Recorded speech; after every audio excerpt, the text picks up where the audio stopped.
Hi, everyone. Thank you so much, Chris, and thank you so much, Nina, for all the logistics of tonight's event. Welcome, dear futurists. I include all of you in that statement. You're all futurists, and I welcome you to CCA. I want to quickly just say that if you don't know where you are, you're at California College of the Arts, and the design division is a vibrant community of over 700 design students and 250 design faculty members. We think of ourselves as a sanctuary for those with radical curiosity and a unique educational environment where wonder and imagination are amplified through rigor and craft. Before we start, some of you near the front have access to a card, a future prompt. And if you don't have one, I think a little bit later you can come down and grab one. I hope you're going to be inspired by tonight's contributions and add your own thoughts and responses to the questions. We'll collect them at the end, and if you add your email address on there, we will share all of the results back with all of you. So please contribute your thoughts. And keep the pencil, it's yours to keep. So I'm going to give a little short introduction to kind of contextualize our three speakers' presentations tonight. And these are the areas that I'm going to talk about. So we're going to be engaging in a conversation about the many ways in which design is intimately entwined with our conception of the future. Our esteemed guests, Nick, Radha, and Lonny, will share examples of how they think and use the future in their own work. And hopefully it's going to be compelling to you. Hopefully. Okay, I hear them laughing, so I think we're on to something good here. So I wanted to talk about three sort of starting points for me when I think about the future. I've been engaged with this UNESCO initiative to advance what it calls futures literacy. As you can see on the screen, they describe futures literacy as a capability. I think about it as an essential competency for the 21st century. As a design educator, we talk a lot about developing our students' cultural literacy, their visual literacy, and their technological literacy, of course. I actually believe that designers in particular could and maybe should be developing their futures literacy. Designers are experts in using tools like storytelling, prototyping, scenario building, to present and propose new solutions of various kinds. The pivot with futures literacy is to imagine how these tools can be used to ask questions about the impacts of what we might be designing, and critically, to bring others into the conversation. From UNESCO's website, they say, when more people are empowered and capable of engaging and imagining futures, their futures, we all become humbler about controlling the future, especially from a design perspective. But we also simultaneously become more confident about being able to comprehend and appreciate the potential that is opened up by the changes that we set into play. And you all know this book, shout out to these fabulous folks. So the practice of speculative design is another touchstone for me, one that has been evolving for about 20 years now. In this book on the screen, Speculative Design, influential British designers and design educators, Anthony Dunn and Fiona Raby, say that many of today's problems are unfixable strictly through the design and application of new solutions, new objects, new services, new spaces, tools, or technologies. And that the only way to begin to address these complex problems is by using design as a tool to challenge and change our values, beliefs, attitudes, and behaviors. Much, much harder to do. They describe the future, and I quote, not as a destination, but as a medium to aid imaginative thought. The analogy of thinking about the future as a medium is a really useful one, especially for designers. By imagining that the future can be worked like clay or like pixels, we can start to develop our crafting of this new medium, and hopefully build a more expansive role for design and designers in the future. And then lastly, many years ago, I had the pleasure, was very intense, of studying with Tony Fry, Clive Dale and J. Chris Jones, some of the leading thinkers within design philosophy. Their ideas feel even more relevant today than ever, such that Tony Fry's seminal book, as you see on the screen here, Defuturing, has just been reeditioned. The ideas presented in this book are hard to digest for lots of different reasons, because it requires an entire rethinking of design. In Tony's words, design defuturing foregrounds the complex dialectical relationship between creation and destruction, emphasizing that every form of design futuring is also an act of erasing another future. That's very difficult to think about when you think about what we do all the time as designers. The dominant paradigm of innovation, as he says, has been one of the primary ways that defuturing agendas have gained political power, historically and still in the present. The dominant paradigm of innovation is very, very good at bringing things into being and very, very bad at comprehending futuring and the defuturing consequences of the things that we design.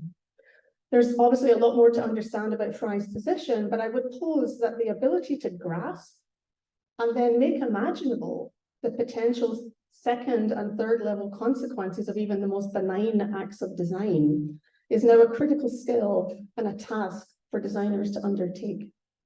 In the face of the crises that we are currently facing, finding ways to embrace a way of designing that has the ability to get nearer to an understanding of how to create a critical selectivity of what is being designed is the question that he puts in front of us, which I think about a lot. So I'm just going to share 5 quick slides. These designers are in the audience. Hi, designers over there. These are students that were in my class last semester, my speculative design class. I wanted to share this work to give you a sense of how we are starting to think about design speculation here at CCA. So this first picture that you see on the screen here is from Thomas Young, and he's imagining a future where customization, craft, and repair culture grows to the point where giants like Nike have to buy into this anti-commercial revolution or be left behind. The creation and consumption of physical footwear is slowed down, way, way down. The final output of this project is a short film comprised of existing media culled from across the web that tells the story of this evolving phenomenon. Wouldn't it be awesome if there was a Nike Cobbler Summit? I would definitely want to be part of that. Yeah, I think that would be great. And this project on the screen right now, it looks like I'm buying something from Amazon. So this project is from Farzad Kargaran. He imagines a future where checking out from Amazon requires an intricate selection of so-called sustainable packaging options. Some of them are reusable packaging, plantable packaging, soluble packaging, edible packaging. I'm really excited by that. By exaggerating the number of steps and packaging decisions required before completing the purchase, buying becomes an exhaustive exercise, giving the purchaser time to reflect on the real cost of their purchase to the environment. The final outcome of this project was an interactive website where users could engage in this fictional future reality of purchasing from Amazon. This project from Savitri Vilaga imagines a future where Glossier's HR department Glossier's HR department is comprised almost entirely of AI bots who eventually unionize themselves and call for a boycott of the company. They utilize DALL-E and other friendly platforms to generate protest posters and physical collateral to take their protests to the physical streets where the people are. The emerging story is covered in great detail by the fictional Boycott Beauty Report, which you see on the top right-hand side of the screen, which you can actually still watch on YouTube. It's very, very interesting. And then Leona Lay imagined a future where employers regulate the sleeping patterns of their workers to optimize their productivity, and the workers engage in utilizing a variety of different approaches to increase their capacity to earn, even while sleeping, to work even while sleeping. The storytelling device she used was a fictional trade magazine espousing the world of new products and services like polyphasic sleep monitors, and deep dive VR dream working. And let's not forget the importance of a counter narrative as we think about the future. In this future, as you can see on the right-hand side, this trade magazine also includes an article from people who are fighting for the right for natural sleep. This is not so far-fetched because we have lots of industries where people have to regulate their sleeping in order to be part of that industry, nurses, doctors, other kinds of people, so not so far-fetched. And then this last example by Beth Holzer, her speculation has unfortunately become a reality all too quickly. As we know now, the recent Hollywood actors' strikes are an example of this. She imagined a future where digital avatars and AI copies of stars and actors consumed the movie industry. Her vehicle for storytelling was a fictional Vanity Fair Oscars issue with Halle Bieber's AI on the cover wearing her digital gold Oscar skin from her recent win. Through the magazine are articles looking at this future from different perspectives. And on the left, what you see are the opening pages of a story from the perspective of the industry workers, such as editors, makeup artists, set designers, etc., who have lost their jobs. So when you look at these, I hope you start to think about the future and what design can do in a much more expansive way, how we can use design to help us to imagine futures that we may or may not want to be a part of. What I'm proposing here is that design educators, design students, and designers forefront a more critical approach towards understanding the world in which design engages and perhaps creates. Yeah, that's what I'm going to say. So on that note, I am going to actually hand it over to Nick, and he's going to tell us about his approach, which includes I don't want to say because I think I shouldn't say it before he gets up here, so I'm going to let you do it. Dance through the quiet bits. All right. As you saw before, my name's Nick Foster. It's a great honor to be here today. I'm a designer and a futurist, as I was introduced. Thank you very much. Very specifically, I've spent the last 20 years focusing on thinking about the future and its relationship to technology and innovation for companies like Sony and Nokia and Google. And most recently was the head of design at Google X, and my partner Christian is sat in the audience. You should bug him later. When I talk to people about the future, often they get very excited, which can be a bit flattering sometimes, but typically very quickly, the conversation turns to quite similar patterns. People start talking about things like this, these sort of science fiction inflected ideas, like these sleek humanoid robots. They'll often talk about these utopian future societies, fantastic cities, sort of towering architecture with flying drones and monorails, the works. Sometimes they'll remember things like this, which sort of ooze provocatively out of the press. They appear in slides from futurists all the time. And we see them at the stands of trade shows and things like that. Increasingly, they'll talk about things like this, future interfaces, people wafting at digital virtual interfaces, things hovering in space, these sort of glowing, flickering wireframes. And it's sort of disappointing to me. I think it's disappointing, but it's hardly surprising, because if we do something like a Google search for images of the future, it looks a bit like this. The way we represent the future has become incredibly homogeneous. It's really narrow, it's really monocultural. We've got the same things, exotic architecture, humanoid robots, these holograms, these virtual worlds, and it's all weirdly lit in purple and blue for some reason. This is what futurist Scott Smith calls flat pack futures. And I'll be honest, when I was a kid, as a young designer, I did this sort of thing. I thought that's what you were supposed to do as a futurist. I thought these were the types of images you were supposed to make.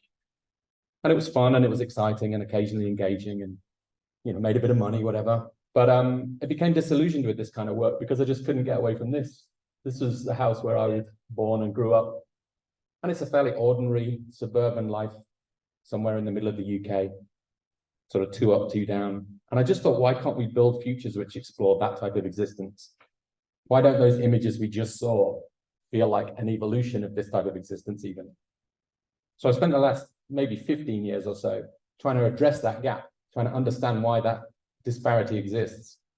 And I've created a simple structure I'm not big on big methods and things, but a simple structure, just 3 nudges to bear in mind when you're thinking about the future or you're critiquing futures design. And I call it the future mundane. And these are 3 things to remember. So let's get into it. The first is the future mundane is filled with background talent. Now, background talent is a term from the movies you might be familiar with, extras, or in video games, NPCs, or if you're an opera fan, any opera fans? Supernumeraries. And what does that mean? Well, one of the most prevalent features of any kind of storytelling is the hero. And heroes are really useful. They give you something to hold on to as a story plays out. And every generation has had its heroes, from the ancient Greeks to the Norse gods and Romans, and the heroes we grew up with and the heroes we see in our science fiction today. And that's a good point, because one particular place where heroes play a major role is science fiction. Science fiction loves heroes. It loves spectacular tales of extreme experiences and superhuman abilities and outsized impact. And unfortunately, from my perspective, as science fiction plays such a dominant role in the way we talk about the future, heroes also start to play a strong role in the futures that we see and the futures that get created. And we see sort of nonsense like this. These fictional heroes leading incredible lives and sealing deals and making moves, But there's one thing that I really believe to be true after doing this for a while, in spite of everything that we might have learned from motivational coaches, therapists, and reality TV and influencers and TikTok. The overwhelming majority of us are not special. We're ordinary people. We're extras with background talent. The future is going to be a world of routines, of ordinary lives, of regular experiences. Whenever we think about a population curve of any sort against any variable, it's a bell shape, right? Bell-shaped curves. The reason it's bell-shaped is everybody's in the middle. So when thinking about the future, I like to try and seek out those moments. Talking about new technology, new things, exciting things, innovation. But what about breakfast? What did somebody do before they got in that hovering drone or took that monorail to that fantastic city? What might the future of breakfast be like when it becomes normal and everyday and lived in? I've worked with a lot of people that get very excited about technology and they want to talk about these sort of heroic products and heroic ideas, but it's quite nice sometimes to think about how that technology will just become white noise in society, how it will get value engineered down to the liquor store price, or how it might even become trash. And just producing something like this and thinking about technologies as they fully evolve and become part of everyday society really helps you reframe how you look at these kinds of things. That's the first one. Second one. The future mundane is accretive. Now, accretive is just a fancy academic way of saying stuff piles up, but you can take that one. So when we present any kind of idea, particularly ideas about the future, we tend to do so like this. We present them as if they're in some sort of gallery, in a closed world where, our idea can really shine. And these ideas are inward-facing, they're introspective. They care only about themselves. And to use a German term that I learned from Christian, they are Gesamtkunstwerks. They're total works of art. They consider only themselves. Images like this, they just don't care about the outside world. They just sit alone, floating in these kind of non-contextual, nowhere places. This car doesn't care about license plates. This car doesn't care about parking permits or the way that tire shops work. Doesn't care about other vehicles or passengers or the weather. Same goes for architecture. We see renderings like this all the time, where all of the other buildings are just grayed out, like they don't exist or they won't play a critical role in how this whole neighborhood's going to work together. They just willfully ignore anything external to themselves and their own vision. But that's just not how the world works. Because the world looks a bit like this, right? Stuff just piles on top of stuff on top of stuff, and that's how we live our lives. It all accretes around us. When you create a new idea, it's essentially like trying to write a new character in a play as the play is being performed. You don't get to stop the play and take a break. Also, we should remember that technology just becomes stuff really quickly. It becomes normalized. It becomes everyday, ordinary, and forgettable. And that thing happens at different rates. So you've got things that are becoming normalized very quickly, things that are normalized very slowly, and we live in 1,000 life cycles all at the same time. So again, when thinking about the future and how that might look, I like to do things like this. Hopefully you can read at least some of that. Something as humble as a receipt for a date can be a really great canvas for having these conversations about multiple things happening concurrently. And you might forget about this as sort of a future artifact, but imagine it was a piece of evidence and you started to examine it forensically like it had been a murder case or something. You can start to see a load of rich tales really interweaving with each other. Interwoven. Lots of little signals about how that future world might work. The things that have remained the same, the things that have changed, the things that have evolved, the things that have come in new, and we're not quite sure how they might work yet. So that's what Accretive Futures looks like. Hundreds of these little micro tales all evolving together. Third one, how am I doing for time? Good? Oh, not bad. The future mundane is a bit broken. No technical language there. So I mentioned I'm a designer. There's probably a lot of designers in here, and design is an inherently optimistic endeavor. We're trying to move towards some agreed notion of better. If there's a chart somehow, we're trying to get sort of to the up and right, you know? And it's a nice thing to be involved in for that reason, but we definitely get carried away. We tend to make these vision videos with little cute ukulele music in the background and present these perfect idealized stories from the future where everything just ties up neatly and grandma gets a cake, you know? And it's a real problem we've got. We tend to create these impossible places of perfection and seamlessness and purity. But again, that's not how the world works.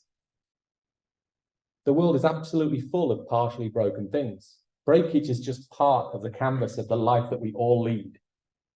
And everything that we add adds the potential for even more breakage. There's a really good quote from Paul Virilio, which is when you invent the ship, you also invent the shipwreck. There were no shipwrecks before ships. There's no beginning and middle and end for a new idea. It's all just middle. You've just got to stay with it and keep going. When you invent something like USB-C, you also invent the dongle and the adapter. If you invent something like panoramic stitching, which most of you probably got on your phone, you also invent something like a half dog.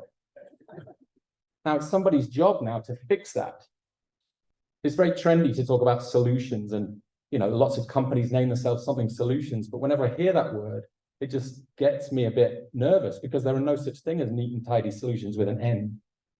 We have a habit of ignoring these unintended consequences or just pushing them out the way or leaving them out of our slide decks, hoping no one's going to notice. But you can use that as a way to design better futures. You can think about breakage. You can embrace breakage. You can think about how something might break or how it might cause breakage somewhere else. How systems might exist in the world a little bit broken. And to use Tony Dunn and Fiona Raby's language, to think about implications as much as applications. I found things like this to be quite useful, and you can think about how people might circumvent or find workarounds for your brilliant idea, how they might misuse it or abuse it, the strange new economies that might spring up around your sort of perfect pearlescent idea. So that is the future mundane. 3 things. It's filled with background talent, it's accretive, and it's a bit broken. Thank you. All right, well, I want to take you on a journey of Afrofuturism, going from algorithms of oppression to Afro-rhythms of liberation. It's a term I coined, combining Afro with rhythms from algorithms to center Africana and indigenous peoples in the future. So going forward, and let's see, I also like to honor the Ohlone peoples in the East Bay and the Bay Area in general, homage to them. And to kind of understand where I come from too, I'm an amalgam of ethnicities. I'm Black, I'm Jewish, I'm Native American. My native peoples come from Nuevo Leon in Mexico, who were largely wiped out by a pandemic during colonialism. So, these could be my cousins, I don't know. But going forward, also, to think about indigenous futurism and how it's also been inspired by Afrofuturism is to understand, there's this wonderful filmmaker named Lisa Jackson from Canada who wanted to understand the perspective of Native Americans on cities, how cities could be rewilded from the perspective of Native American ancestry. And she created this VR simulation called Bidabin, which means where the present, where the future and the past collide into the present to create both the present, ever-present future. So just a little short blurb about this is she looks at Toronto and how it could have been rewilded from a Native American perspective, which is really inspiring to me to think about cities as indigenous and what that perspective could look like. Because thousands of years have remade in this landscape through the languages of the Anishinaabe peoples, the Mohawk and Cree peoples. And this is what a future Toronto could look like, rewilded. So really amazing work by her, and I always am inspired by it. Idabin. So going forward, the whole thing about Native American peoples too is that they're largely seen as maybe ornamental or not heard from, and we are still here. So I'm always inspired by this poster and mural that we are still here, we are still around, and we're amplifying ourselves into the future too. But let me get back to Afrofuturism and the rise of Astro-Blackness, and I'm going to define that term in a minute. But the Black Speculative Arts movement started, it's a global movement, a celebration of the Black imagination, started with an exhibition called Unveiling Visions, the Alchemy of the Black Imagination in 2015 at the Schoenberg Center for Black Research in New York City. And there, I love this poster because we often see Black people brutalized and victimized, and here is just the opposite of that, a Black mind exploding with imaginative, multicolored hues of thoughts, right? And so this is a special poster to me by Menzel Bowman. If we go to the center image, this idea of the mothership is a magical sense of ancestral intelligence of the Black imagination that goes deep. This is by Katana Wynn, and it's the best vision I've seen of the mothership besides, Parliament Funkadelic and their mothership. And I actually got a chance to ask George Clinton, who founded Parliament Funkadelic, what the mothership meant to him. And he said it meant a safe space for creativity. So mothership is really about ancestral intelligence, what I call the real AI. How do we leverage our ancestral intelligence and amplify it into the future? This next image is done by Tarika Lewis, former artist and leader of the Black Panther Party, done in 2018, where she did a series of posters commenting on the Black Panther film. And she says, welcome to Wakanda. This is where the real Wakanda resides. And so, and in another panel, she says, this is not a Marvel fantasy. So let's go forward. The rise of Astro-Blackness. It's about a person's Black state of consciousness, released from the confining and crippling slave or colonial mentality, becomes aware of the multitude and varied possibilities and probabilities within the universe. So Astro-Blackness. So I want to use this in the context of thinking about the Middle Passage, the passage of 500 years of oppression. It's like a science fiction horror story where, if you think about it, millions of Africans were kidnapped from West Africa with the latest in bondage and surveillance technologies. On thousands of boats, they were tied together, shipped over here to the Americas from their home planet. They landed in the Americas in an alien world where they could be killed if they spoke their languages, played their music, practiced their religions. And with that, they had Christian hymnals imposed upon them. And what did they do with them? Well, Black people have always been futurist, and we have to be. So Afrofuturism aims to reclaim and transform the trauma of past atrocities against the Black and Afro-queer diaspora. In this context, with Christian hymnals, they transformed them into spirituals, imagining a future Zion where they could be free. And spirituals, scholars call them sonic utopias, visions of ancestral intelligence amplified into the future. And what happens with spirituals? Well, they evolve into jazz, which evolves into rock and roll and rhythm and blues and hip hop and trap music and rap, to the point now that every genre on the planet is infused with Black visions of the future and struggle. So this prophecy of Blackness and what it means to be Black in this age really comes down to now, that we've already lived through a post-apocalypse. I mean, it's unimaginable. You know, we think of the Holocaust of the Jewish people, but if you think about the millions and millions of Native Americans that were killed and the millions of Africans that were carried over as slaves, it's an unimaginable Holocaust where for 500 years, the erasure and the intentional erasure of our cultures was seen as a divine prophecy.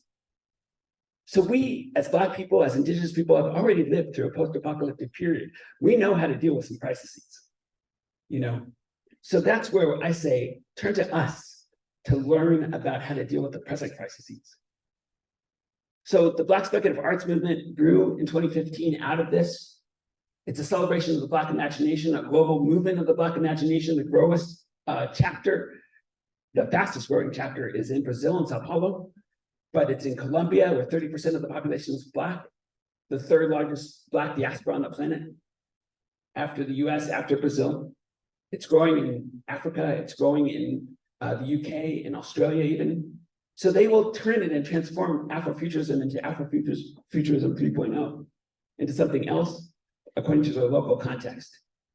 Now, I just want to point out a couple of things before I stop, but it's the Congo cosmogram here.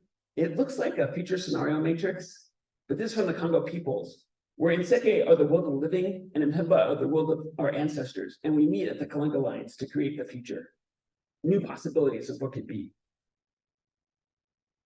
I really am inspired by W.B. Du Bois and his work. He was not only a sociologist, he was a science fiction writer who created the Princess Steele novels. They just discovered a few years ago. And he had this fictional instrument called the megascope to rediscover the undiscovered stories, which is a great metaphor to think about in terms of the erasure of our stories and how we keep rediscovering them. Like Hidden Figures. How many people have seen that movie, The Hidden Figures? Black women, mathematicians, engineers, computer scientists who helped chart the trajectory into space for astronauts at NASA. And largely, we would not have heard about it unless it was turned into a book or a film decades after it happened, right?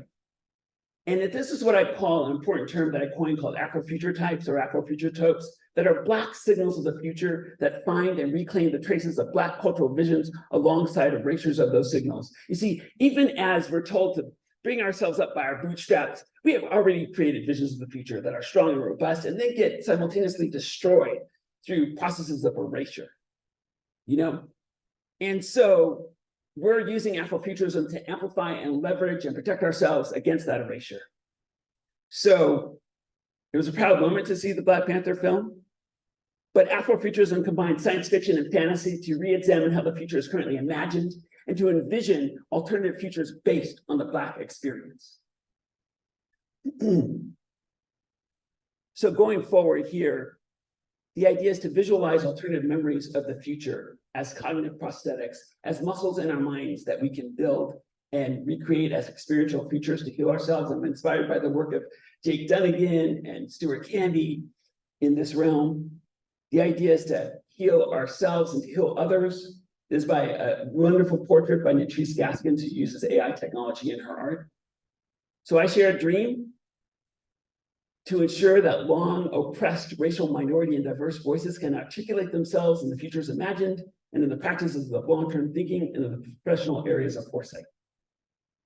So celebrating the Black imagination and teaching futures literacy to youth. So I co-founded what's called the Community Future School at the Museum of Children's Arts in Oakland. We've just received a Robert Woods Johnson's Foundation grant on health futures. And so this is really important. We're taking a group of students to Ghana this upcoming year to help rediscover their undiscovered stories, where they're from partially. And we just went to Ghana this past June. So it was really a traumatic journey to see the slave castles and to understand how people's futures were quelched and at the same time revived in terms of rethinking what the future of Ghana could be as a nation and as the African continent as a whole. So these are some mid-journey pictures I did, but what I really want to talk about real quickly is we are creating what's called the Astro-Egalitarian Virtual Nation, AVEN for short. And this is part of the Afro-Rhythm Group's mandate. Working with the Origami Air virtual reality company, we're creating a virtual nation and having convenings about it and what that could look like. How do we create safe spaces for Black and Indigenous peoples in virtual reality, in extended reality? And so this is also the card game that I've co-designed called Afro Rhythms from the Future. We're using this game to populate AVEN. What could an Astro-Egalitarian virtual nation look like by building artifacts from the future based on the Black and Indigenous experiences? So, and these are some artifacts from children and high school students from the Community Future School, largely 10th through 12th graders. They actually earn stipends to attend our school because we know it's not easy to have time to think about the future. So we pay them to think about the future so they can truly understand that they're agents of change. This is one of the artifacts that we created through the game called Walking with Angela Davis. Imagine walking with Angela Davis shoes. Her holographic image pops up, and then she tells you about her decades of political activism with the Communist Party, affiliated with the Black Panther Party. What does the world look like from her eyes? So this is by Alan Clark. I love his image here. And going forward, I'll just show you some images quickly of Afterville. This is Origami Air's virtual reality town that we collaborated with in making. And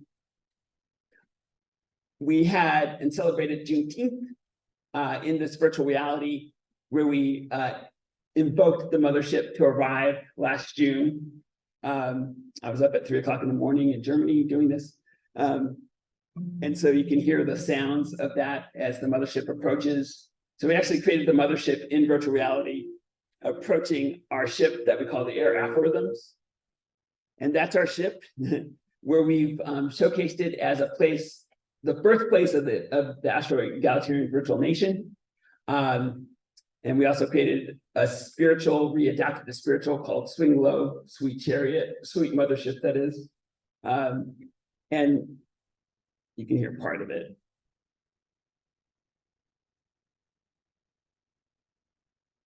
But I'm just going to quickly show you some images. So that's just a quick refrain. It's a slow wind up, so I'm going to move on. That's my avatar. And just one more, that's the entrance. And these are a comic that we're creating based on Afro Rhythms from the Future and the beginning of the mothership culture. So that's what our game looks like in virtual reality. Some exhibitions of Afrofuturism on the mothership, on our ship, that is. And so for every algorithm of oppression, there's an algorithm of liberation. Yes, thank you very much. Alrighty, let's see how this goes. Thank you everyone for having me here today. I'm going to share just a little bit about how I got here, and then share a few projects that I think demonstrate some of the main points of inquiry that I focus my practice on. So I think that it's probably the most straightforward to say that I went from making buildings to building stories. But I really believe that my career trajectory started with this event. How many of you are familiar with this image? It's probably too common now. But this was a bird's eye view of Hurricane Katrina. And I was living in New Orleans at the time. I was studying architecture. I was working on my MArch. And Hurricane Katrina made landfall. And it was one of those pivotal moments where I really started to understand, you know, what is the role that we play as designers, that cities are inherited, that good design can help us thrive and bad design helps us not thrive.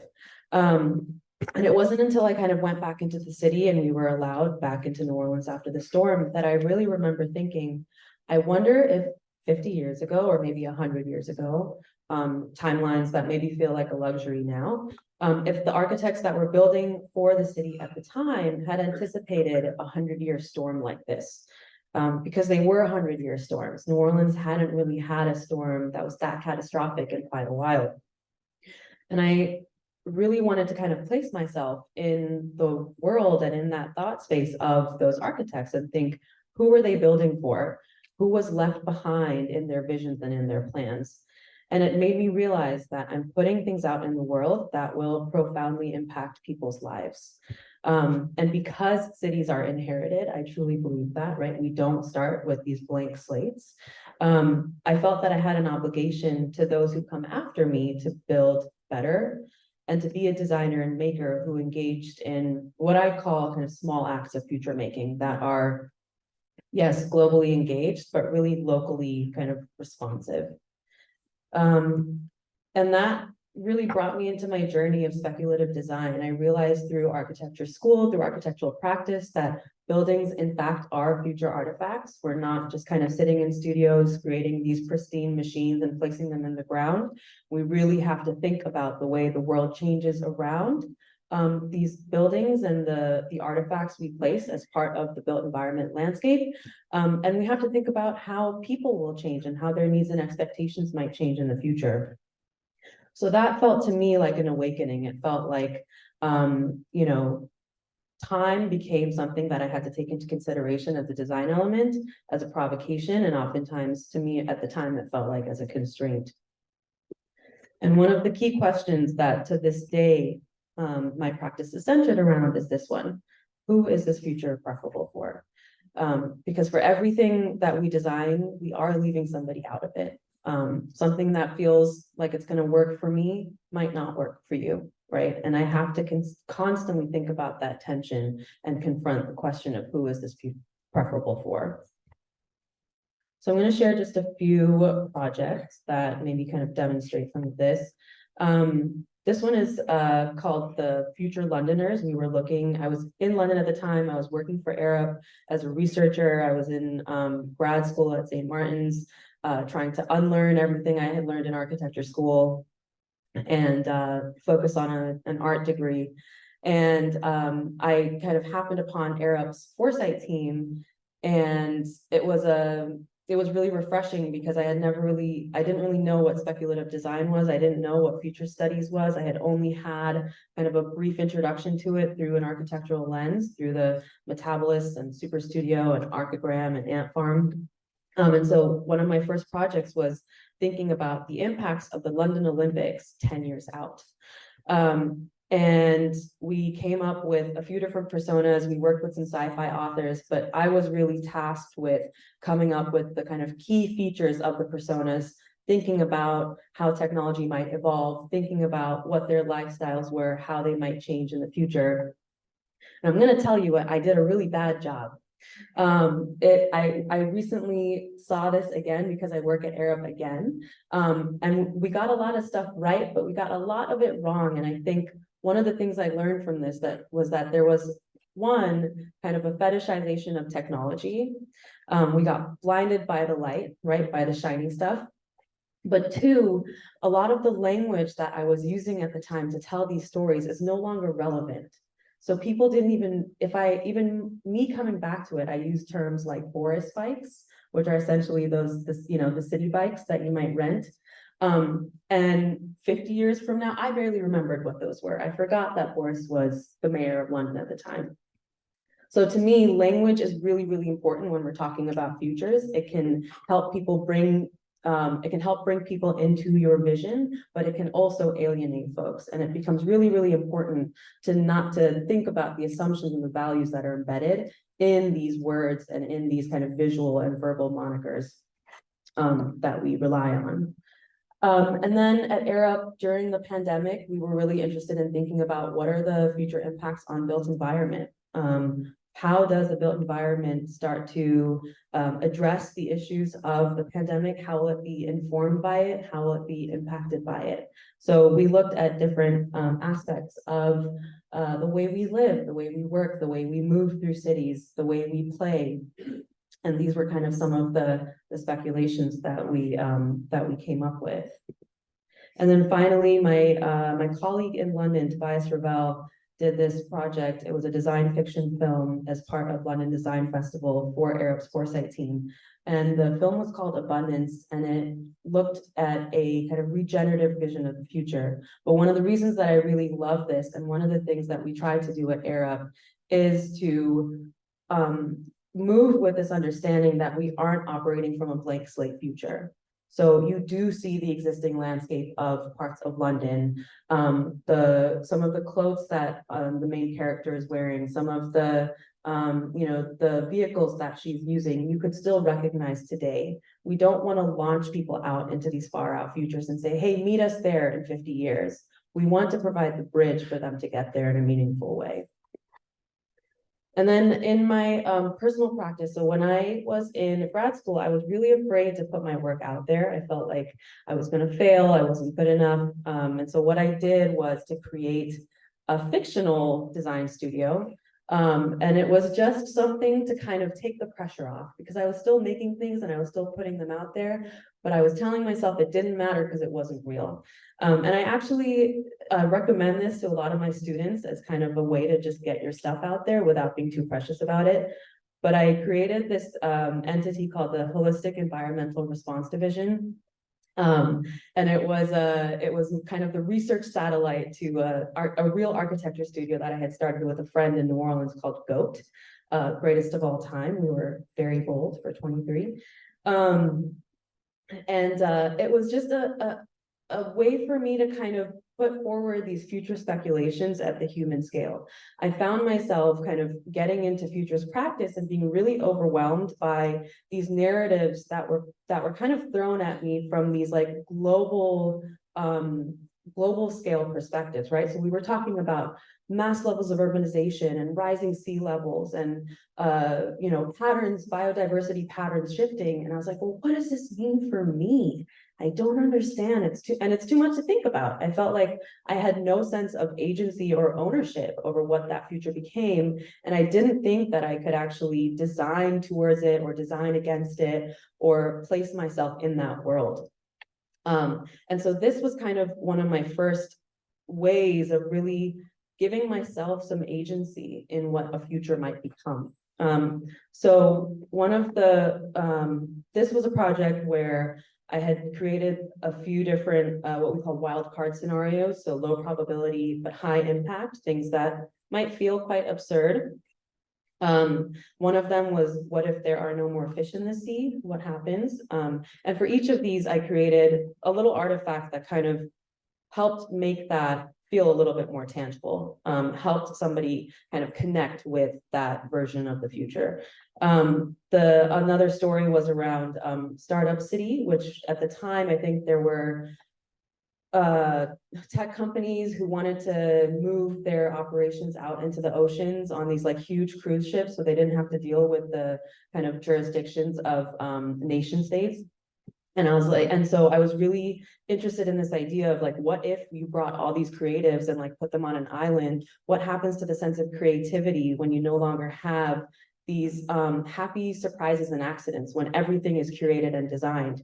So I kind of created a board game that was meant to bring a little bit of spontaneity and kind of force those happy accidents that I think lead to creativity. And the last one was about animal swarming, and taking that idea of, mass levels of biodiversity changing, and created this like super absurd and incredibly useless bird suit. But the idea was like, what would it mean for me to go to the grocery store if there are a swarm of pigeons at my front door, right? And then we kind of continued on. I collaborated with a friend who was a food designer, and we took that idea of no more fish in the sea and brought it to the Lisbon Architecture Triennale. And again, it was about taking our future speculations out of the gallery and out of the academy, and bringing them like quite literally on the beach, and asking people to think about, in a town where almost every day of the year they had a different seafood dish, what happens when there are no more fish in the sea? And what we came to realize was it wasn't even about the fact that they couldn't cook anymore. It was the ritual of cooking, of people gathering in the kitchen, of sharing stories, that gets lost as well. So now you're not just talking about no more fish in the sea, you're talking about the loss of cultural exchange, right? You're talking about the stories that are passed down from grandparents to children or grandchildren or whatever it is getting lost. And these are things that we don't often give ourselves time to talk about when we're thinking about what I often call like the grumpy, shiny futures, you know? And it was really great because we got the grandmas to engage, and we also got like the kids playing soccer down the beach to come in and talk to us about this. And then finally, and I do see some old friends from Autodesk here, hello. I'm gonna just share one project that we did at Autodesk, which is kind of like our first foray into world building. It was our first attempt into it. It was called For Futures. And what we really wanted to understand was what is the impact of emerging technologies, primarily automation, in 2030, or 10 to 15 years out. And we set it in a few different terrains. One was a city in the Midwest of the United States that had been impacted by automation. Another one was kind of a large metropolis that was gearing up for the Olympics. Another was an island that was in the path of a hurricane, and an island that really didn't have its own resources. And then the last one was a hilltop village in a part of Asia or Southeast Asia that had just been hit by a pretty debilitating earthquake. And these were some of the questions that we were asking ourselves. So one, how much complexity can be mediated by something is happening here, and I don't know if it's good. Okay, it went away. Yeah, All right. No, it's okay. I just didn't know if I broke it. How much complexity can be mediated by generative design? How do we partner with, in this case, a tool that Autodesk was trying to develop further, generative design, to meet the short and long-term planning goals for a city? How do we close the gap between public and private agendas? And at the same time, our robotics lab was doing some really interesting work with the way that humans might collaborate with robots that are taken out of the factory and placed in more unconstrained environments, or what you might do in a VR setting if you could remotely control a robot. What might that mean? And if an architect can sit in LA controlling a robot in another part of the world. And we were also, this is a newer project, but we were also kind of looking at these weak signals, like this art project by David Bowen called Plant Machete, where he hooked up a plant to be able to automate a machete. And one of the reasons why I think this is actually really beautiful is because we talk about the system of networked and connected things, and we always talk about the things that people make, but we don't consider the natural environment around us. And I think the implications of what happens when the natural environment starts to be part of that network of connected things, what does that mean? To me, as a designer, as someone who operates in built environment, that becomes a really, really interesting provocation. And so the work is highly collaborative, it's very messy, we don't always know where we're going. But you know, we kind of found a path through each of these stories and got a lot of input from lots of helpful people. And we ended up with these short kind of stories around each of these potential visions of the future. And they were really meant to be prototypes of possible futures. To me, scenarios are never the final product. They're the thing that you can throw against a wall and pick apart and kind of reshape into what makes sense for you. But at the end of the day, I think with all of this work, what I'm really hoping to do is to unpack this question, which is, what do I hope to leave behind and for whom? And that's something that is very, very important in a lot of futures work. So